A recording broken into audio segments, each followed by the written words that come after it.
Siamo ilay ho anjara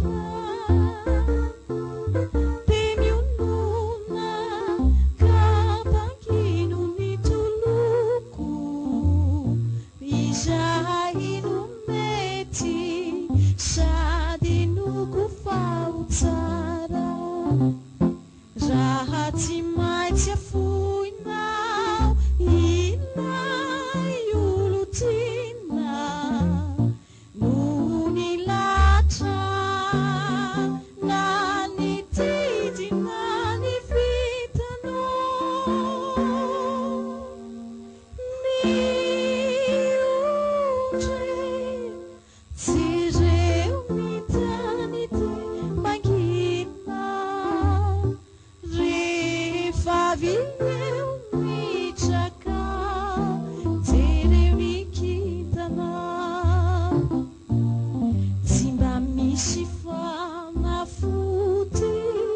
azo ankinana afa-tsy ny fiomonana ihany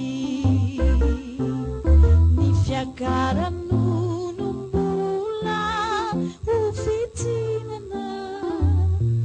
ary valitsika kosa ny tomany raha tsy maintsy afoinao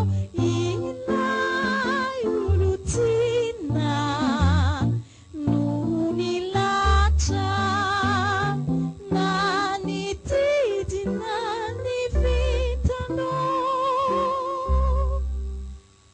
miondre jereo mitany de mankina rehefa avy eo mitraka jereo